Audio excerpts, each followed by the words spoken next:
কুরআন ও হাদিসের আলোকে বিশ্ব নবী হজরত মুহাম্মদ সাল্লাল্লাহু আলাইহি ওয়াসাল্লাম এর জীবনী অলৌকিক ঘটনাবলী পাঠ ২৭ অর্থ তুমি কি মানুষকে বলেছ যে আমাকে ও আমার মাকে তোমরা খোদা উপাস্য বানিয়ে নাও? হজরত ঈসা আলাইহিসসালাম অস্বীকার করে বলবেন, إن كنت قلته فقد علمته ما قلت لهم إلا ما أمرتني به أن أعبدوا الله ربي وربكم। অর্থ যদি আমি তা বলতাম তা তুমি অবশ্যই জানতে। তুমি যা আদেশ করেছ আমি তাই তাদেরকে বলেছি, তোমরা আল্লাহর বন্দেগী কর, যিনি আমারও রব তোমাদেরও রব। সূরা মায়েদা। পাদ্রীপুরোহিতেরা অবতার সেজে নিজ স্বার্থ উদ্ধার করার জন্য এবং ভোগলিনসার মোহে পড়ে ধর্মকে বিকৃত করে নিয়েছিল। স্বার্থের পরিপন্থী মনে হলে তারা পবিত্র কালামকে ইচ্ছামত পরিবর্তন করে তাকেই মহান আল্লাহর প্রেরিত বাণী বলে প্রচার করত।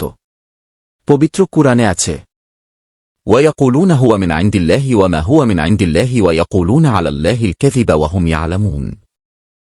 অর্থ তারা বলে এটা আল্লাহর তরফ হতে অবতীর্ণ, অথচ এটা আল্লাহর তরফ হতে অবতীর্ণ নয়। তারা জেনে শুনে আল্লাহর নামে মিথ্যা বলে। সূরা আলে ইমরান। জনসাধারণও সে সকল খ্রিস্টান পণ্ডিত ও পাদ্রীকে সর্বেসর্বা হিসেবে মেনে নিয়েছিল। মহান আল্লাহর কথার উপরে তারা তাদের কথাকে স্থান দিত, যেন মহান আল্লাহর বদলে তারাই আল্লাহ। আল্লাহ তাআলা তাই বলেন, اتخذوا أحبارهم ورهبانهم أربابا من دون الله।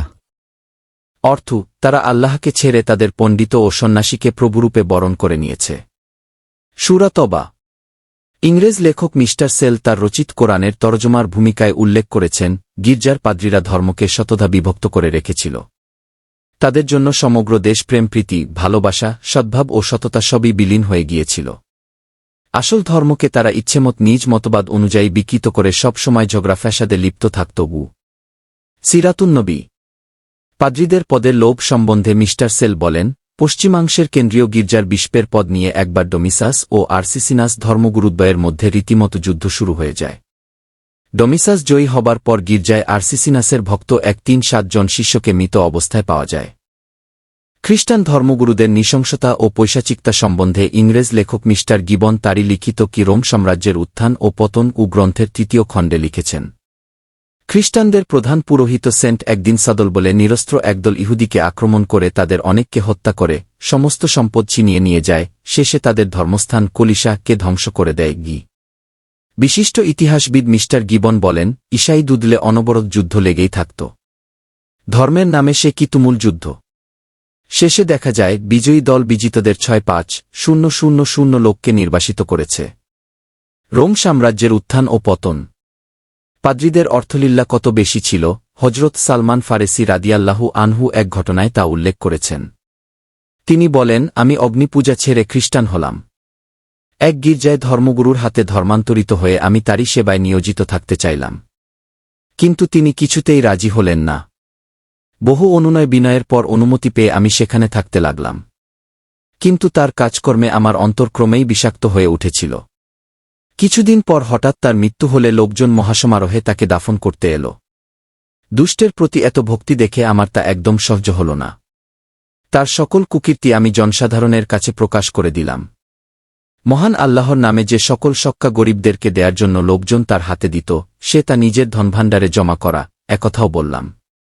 কিন্তু কেউ বিশ্বাস করল না, বরং পাল্টা মিথ্যাবাদী ধর্মগুরুর বিরুদ্ধে কুৎসা রটনা করছি বলে তারা আমাকে যথেষ্ট তিরস্কার করল।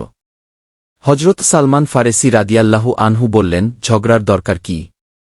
বিশ্বাস না হয় চলো তার ধনভাণ্ডারই দেখিয়ে দেই।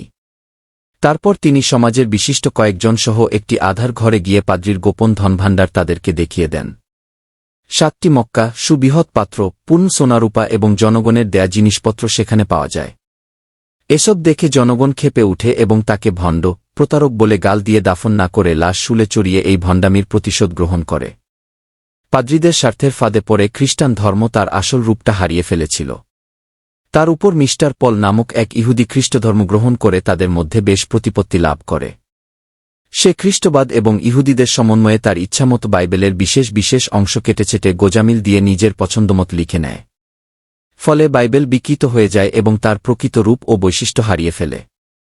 বিশ্বে মূর্তি ও দেবদেবী পূজার প্রাবল্য দেখে খ্রিস্টানেরাও নিরাকার আল্লাহর উপাসনা বাদ দিয়ে সাকার মানুষ রূপী শয়তান ও প্রাণহীন মূর্তির উপাসনা করতে থাকে।